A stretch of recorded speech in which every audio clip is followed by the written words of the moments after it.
Hey everyone, it's 10 Types, and recently I talked about, well, in fact, recently I've talked a lot about the Japanese metagame and the post-rotation metagame, which are, in this case, essentially the same thing.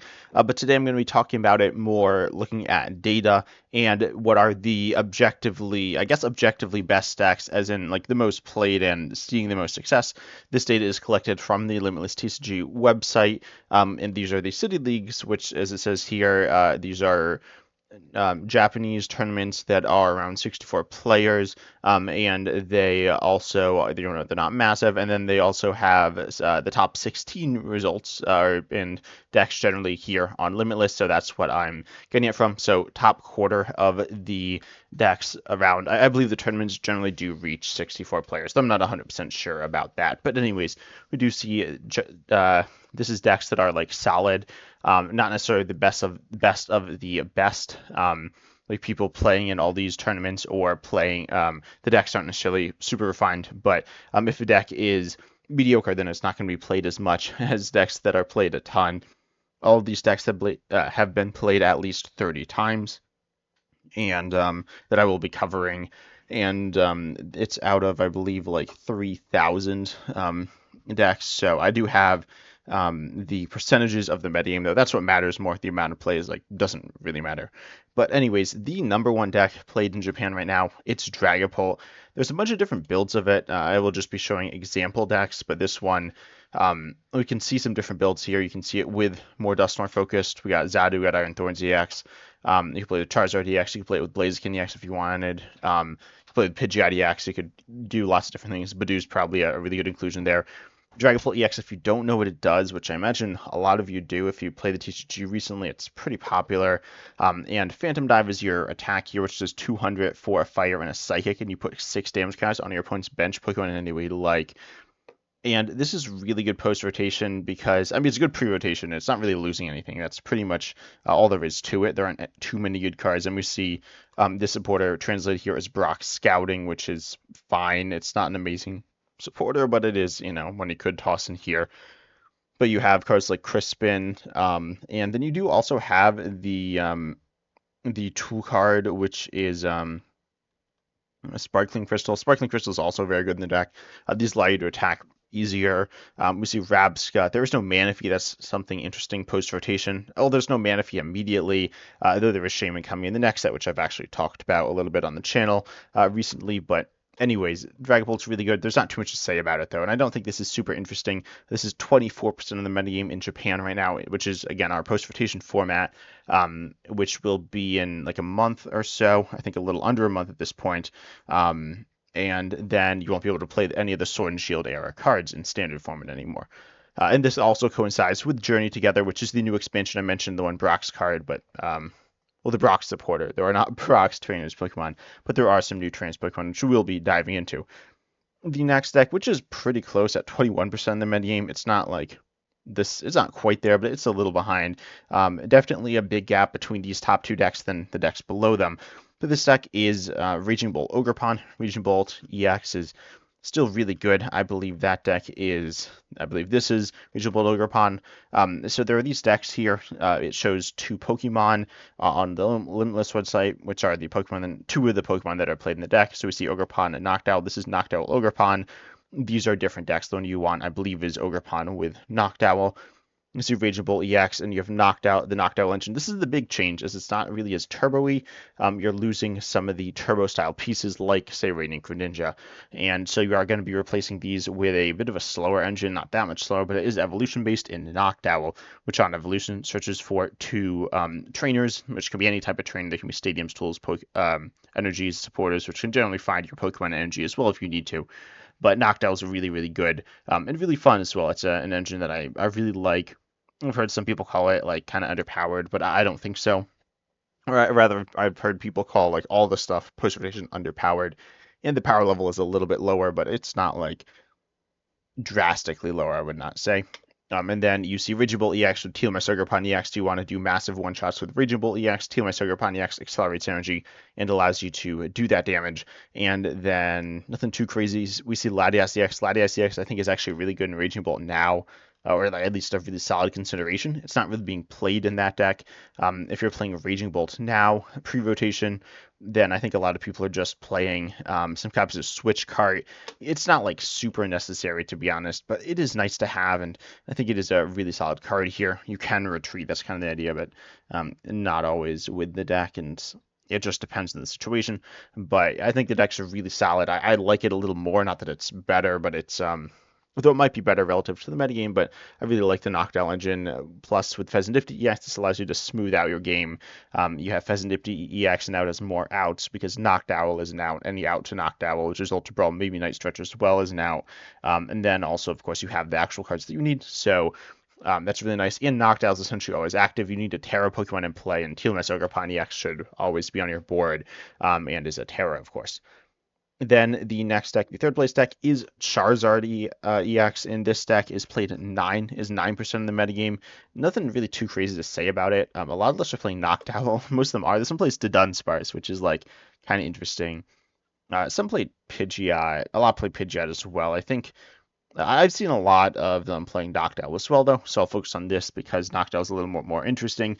Charizard DX is still really good, though it is losing some more supporting pieces than the top two decks. Rotom V, Lumineon V, things like this are nice in the, like, can be good in the other decks, but really good for Charizard DX, especially with 4 Steel Stone, which is really good. And as you're rare candy focused, you need the rare candy and the stage 2.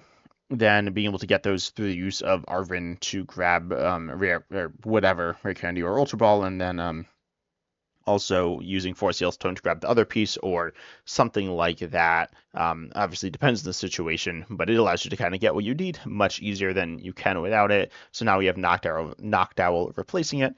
Noctowl is good because it's a solid search engine. However, it does have the major downside of only working with a Tera in play. So you do need something like Trap Ghost EX. This build looks a little different than post rotation. I think it's the first deck. I don't know. I mean, Raging Bull also looks a little different. These decks aren't like drastically different, but they are different, and that is worth talking about. Then the fourth deck here is Gholdengo EX. Gholdengo EX is a deck that I think is, I'm going to be completely honest with, I'm not a massive fan of it. I think I'd also say that about Raging Wolf, but I do like it more with the Noctowl engine. It's more of a my style of deck. Gholdengo isn't, not that it's bad. There are a few different builds. There's a lot of the Dunsparce. This one plays, a lot played Dragapult EX as well. We see Energy Search Pro, and we see Gholdengo. We see the single prize Gholdengo. That's, I don't think, usually played in the deck. But you do have the Dragapult build playing the Gholdengo EX and the Dracloaks to draw you cards. Again, a lot of the draw engines are a little bit weaker. Dracloak with Gholdengo EX isn't super strong, to be honest. This one's like okay, but you're only drawing so many cards and you're not searching stuff out. But this is definitely a really cool deck with 2 different attackers that are like very different, right? Dragapult EX is an attacker that we talked about, hits the active, can do some spread damage. We see Munkidori as well, which honestly I find I've played against some of this deck, or at least Gholdengo EX with Munkidori a bunch, and I've not found it like I've never seen my opponent use the Munkidoris. I don't think. Not that it's bad, but I feel like your opponent just doesn't really have a turn to do so. Like, you're probably getting one-shotted, maybe not. That's not always going to happen, but it feels pretty common. And at that point, if you're not getting one-shotted, then I think you're fine, to be honest. In general, Munkidori is okay.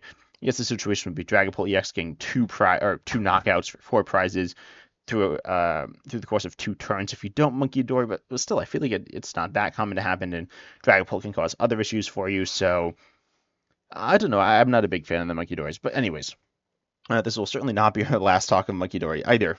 But Gholdengo has, and this is 8% of the meta as well. This is pretty close to Charizard DX, a little bit behind it. But then we see there's a Crispin, Cypher Maniac's Code Breaking, Letter of Encouragement, some different pieces that you might see in Dragapult and you might see in Gholdengo. It's mixing them together. Dragapult, that spread attacker, Gholdengo, the one-shotting attacker. So some really cool stuff, an evolution-based deck, and some solid late game draw power with Dracloak and Gholdengo EX, which is pretty nice. I mean, it's not better late game than it is early game if you have the same number of stuff set up, but it's nice. It still holds up late game. Then we have the 5th deck, which is Archaludon EX. Archaludon EX is a deck that is pretty solid pre-rotation. It's honestly not super interesting, I feel like. But there are a few different things going on in this deck. There are some playing like Hop Stubble we see here because you want gusting on play. It's a gusting option. Then the deck, the list that I want to talk about, you could see it with the hops. There's some different hops things. But with Hops, Zashi, and EX, that's pretty interesting. I guess the Hops double is like a little different, these lists. But Hops, Zashi, and EX is a really interesting Pokemon, or it's like a moderately interesting Pokemon. It's one of the 4 trainers Pokemon, which we will talk about all of them in today's video, actually. Though it's like the best, the second best of the trainers. You have Hops, Zashi, and EX, which it's honestly not that interesting, but it's a solid attacker. And you have Snorlax to buff it, and Hop's Choice Band, and Postwick, which just buff it. And then you have Hop's Bag to search out your basics. Hop's Current is a bit of a different attacker. It has synergy with the other Hop support, which is nice and really why it's here, but it's a solid single price attacking option. Again, with Deuce and Monkey Dory, I feel like it makes a little more sense in a deck like this, because it is a card that you do have energy acceleration. So you probably have a turn to get the Monkey Dory in play, though I'm not an absolute fan of it. But anyways, you have the Hop stuff. You have Archaludon EX. You have some really solid attacking options, and you have Gust as well. As Archaludon EX is a deck that's really aimed at picking off your opponent's 220 HP and less 2-prize bench Pokemon, like Tealmass Ogerpon EX, Pheasantipede EX, or Squawkabilly EX. So you want to be able to have Gust options to do that. But Hop Zacian EX does a base of 240, can be pushed all the way up to 330, which is really solid and allowing you to one-shot everything, essentially. So that's a really solid option within the deck as well. And this is the first deck that has substantial new Pokemon, and that is played that's 5% of the meta in Japan. Gardevoir is 4% of the meta, and Gardevoir EX is a card that a lot of people, or some people at least, said like it'd be really bad post-rotation. It's losing Curlia, like the one that draws you cards.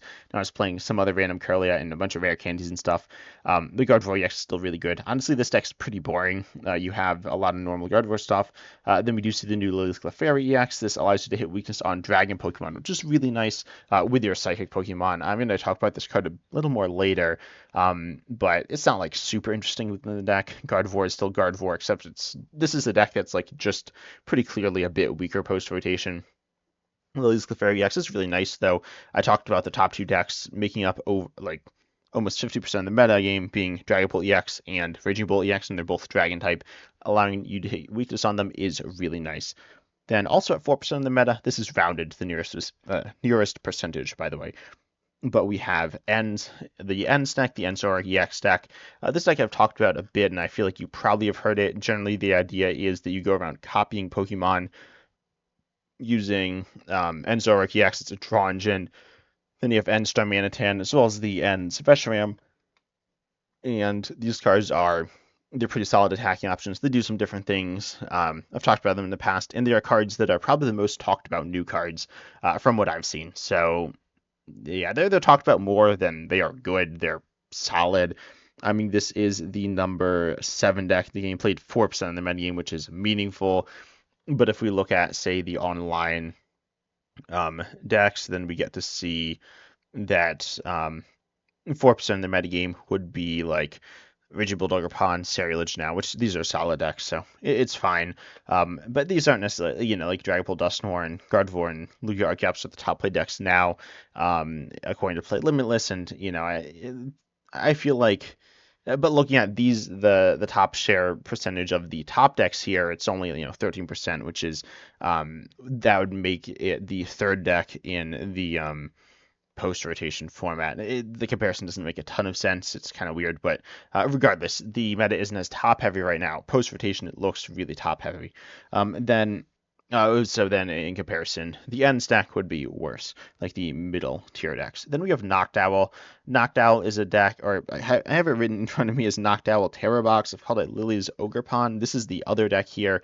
Apparently this person played Flareon. Someone mentioned in a comment, like, they didn't like the Lily stuff with Flareon. And I agree. It's not really a thing that's played much. There's Flareon, which is separate, which we'll talk about. But the what I call the I don't know. As I said here in front of me, it's written as Noctowl Tera box. I'm looking at the stats, and this is also 4% in the metagame.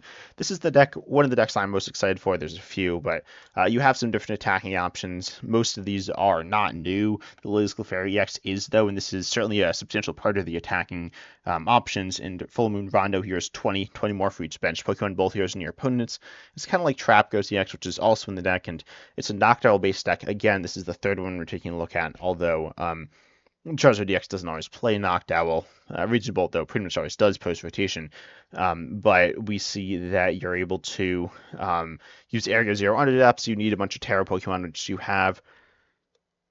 We see Pikachu EX, we see Trapghost EX, we see a bunch of Ogre-Pons as well. You have TMS Ogre-Pon EX and Energy Switch, but you have 2 Energy Switch, 3 Crispin, Sparkling Crystal. So some different attacking ideas here and different options. We see Fan Rotom, 2 copies of that, and you can attack with that, and that can be pretty solid.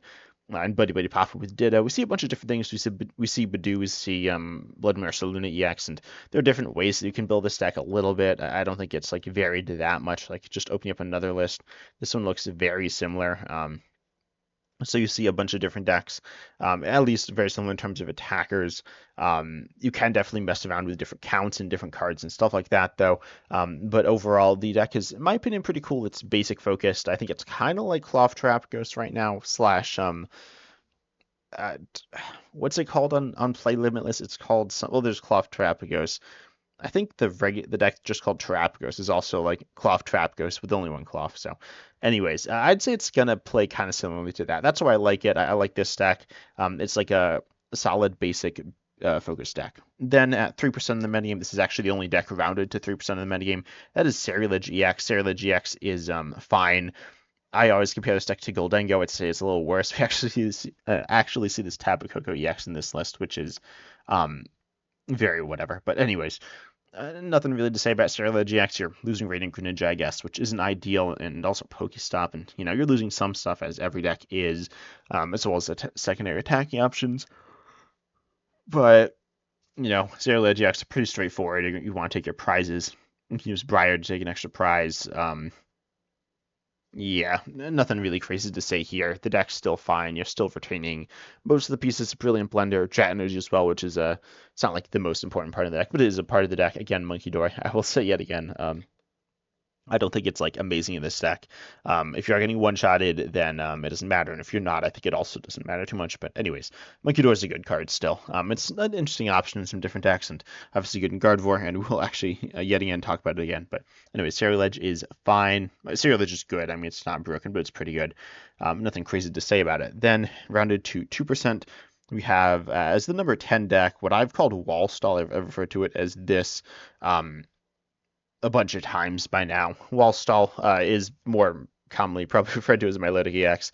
Milotic EX is a deck that's actually fallen off a little bit in Japan in the smaller tournaments. However, there was the major tournament, the Champions League tournament, and this is like one of the biggest tournaments of the year. The Champions Leagues are generally the biggest tournaments of the year outside the World Championships, which is a little bit different, or actually very different. But we see the Champions Leagues. The only deck that was played most within the top 16 is the Milotic deck. But then in other tournaments, it's a bit less splashy. Doesn't really do much damage. It kind of relies on certain auto-win situations or heavily favored matchups. Milotic EX is really there for Dragapult EX, Raging Bolt, Ogre-Pon EX is countered by Feraligatr EX, and then Charizard would be countered by Milotic EX, I guess. Gholdengo, I guess that's countered by the Cornerstone Master Ogre-Pon EX. Same thing with Archaludon. Those are Cornerstone Master Ogre-Pon EX is a weaker attacker. Gardevoir, you're not really countering that one. Then you see the Ends deck, which I guess would be Cornerstone Master Ogre-Pon EX. We see the Tera box, Noctowl Tera box, which is actually countered by both, or all your attackers, kind of. And then you have Ceruledge, which is countered by Milotic EX. Milotic EX counters Terras, walls them off completely. For Giraffe EX, walls basic EXs completely, and then Cornerstone Master Ogre-Pon EX walls off Pokemon with abilities completely. It's a really solid. It's not super. It's actually pretty boring. It's not really that interesting to talk about like at all or play with, but it is a deck that is still really solid post rotation, and you need to kind of be aware of. There are some decks that are focused in different ways. This one I'd also say is Wall Stall. This one's Mimikyu focused. Mimikyu is a really good card. Oh, Super Potion is coming back as well.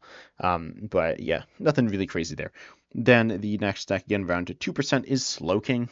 Slowking is one of the most interesting decks post rotation, in my opinion, and apparently is not being played as much because, or is not winning as much because I don't know. I guess it's just like it has some issues. So we'll talk about the deck. I haven't actually played this deck yet. Well, I don't know. I might have played it some pre-rotation like a while ago. I think I did. But with this build, you have Zadu, the Zadu engine to get energy on and then draw some cards.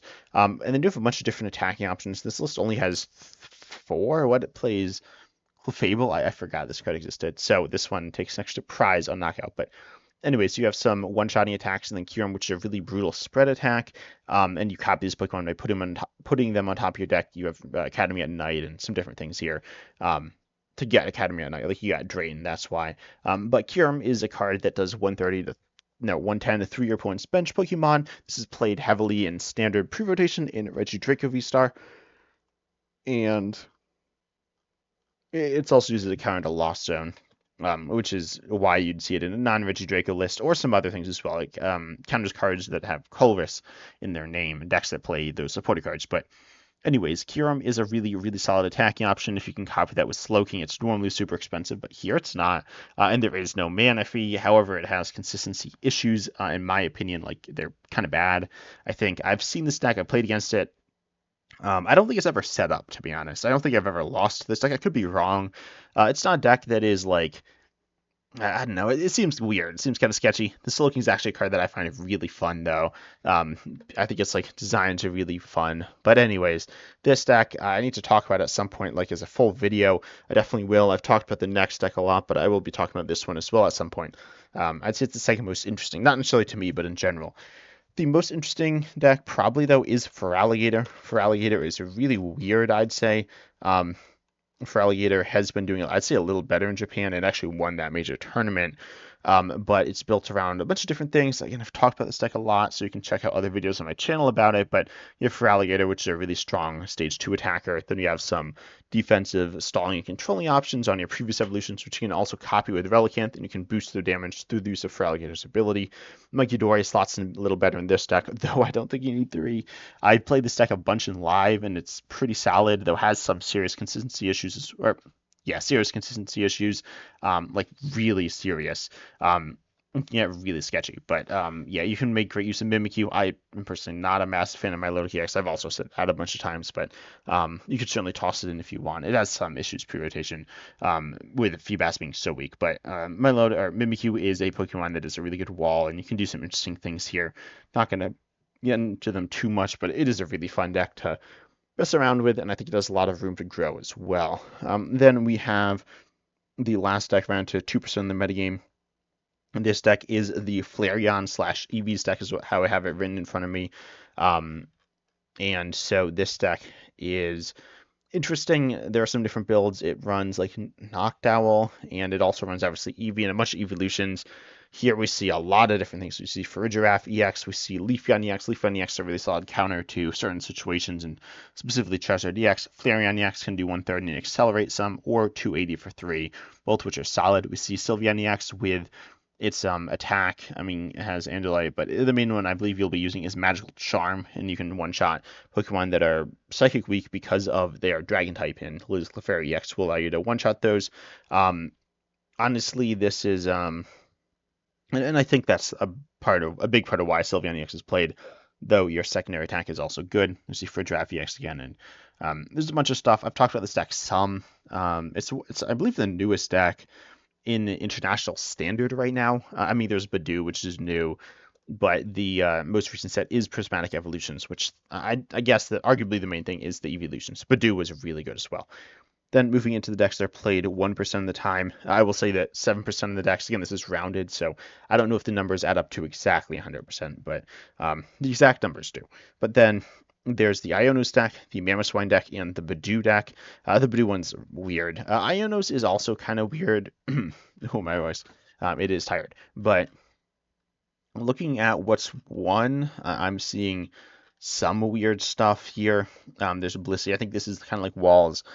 There's Conkeldurr, which isn't super good. But there's Frostlass Espada, which is kind of what I opened that in a new window. But yeah, so this is how I've categorized Badoo as a few different decks into this slot. This is actually the last or the second to last deck on the entire list within, the over 1%, section of decks. So if you want to include this or not, I could see either way, but Frostlass, Munkidora are a good combo, and Badoo's solid for that. Maractus is good for that, and Espathra EX is good for that. Espathra EX and Maractus both have abilities, so they'll be taking damage. I mean, even if you have Munkidora, you're still taking damage. So, yeah, I find it a little sketchy, but this is a deck that's being played some, and it's okay. And there's certain different Badoo builds. There's Frostlass, which is the main one. There is, which can play Espathra. There's just builds focused around Dusthorn Badoo, and their decks focused around Burn as well, though those are less common, especially that last one. Then there's Mamoswine, which I don't. Oh yeah, I see here. Mamoswine EX is which I mentioned. It's okay. I've talked about this some. It's a newer card. I think it's gotten a bunch of hype. I think I want to say the hype's like slowing down. The card's really not that good. Which is like, yeah, I mean, it's a card that's cool. It has high HP, high damage, and has a really interesting solid ability. Is it bad? No, but is it like a competitive level card? No, it's really probably the worst deck out of all these. Like Festival D is worse, but that's played a little less. Dragon EX might be a little worse. That's also a little less. It doesn't round to 1%. And out to the nearest, maybe nearest 0.1%. And then, there's some other decks here like Conkeldurr, but these are really like not super impressive decks. Mamoswine is definitely one of the least impressive decks here. The last one is the Ionos deck. I don't know how to find this one, to be honest. I don't see it here. Maybe I just need to look it up, but it is built around Raging Bolt EX in the Ionos package to accelerate a bunch of lightning energies here. Looks like it did not win a tournament recently. But you have the Ionos Belly EX, and you have a bunch of different things going on here as well. Oh, that's not the right card. This is the only Ionos Pokemon that no one plays. But you have Ionos Voltorb and Ionos Belly EX, and you could find lists without Raging Bolt EX, though they're pretty rare. But yeah, Raging Bolt EX certainly obviously not the best way to play it either. But you have the Ionos Belly EX to accelerate a bunch of energies, Ionos Kilowatt Volt to allow you to draw cards, which is legitimately a really, really solid draw engine. Like really strong, honestly, once it gets going. And then also the Ionos Voltorb. And Ionos Voltorb is pretty, like, it's solid. Nothing amazing. It can be really nice in some matchups, but it's not super amazing in others. But overall, the deck's really solid. Or it's okay. You got the Stadium Laventia to recover some lightning energies as well. So it works pretty well. Once it's set up, it's pretty strong. But overall, it's not a really standout deck, but definitely okay. But tell me down below in the comments what deck you're most excited to play from the new decks, and what decks you think are underplayed and overplayed / underrated, overrated, and decks you might expect to see played more or less when this set drops out internationally. But I hope you enjoyed. Consider liking, subscribing, hitting the bell, all the good stuff. And as always, I'm excited to see you in the next video.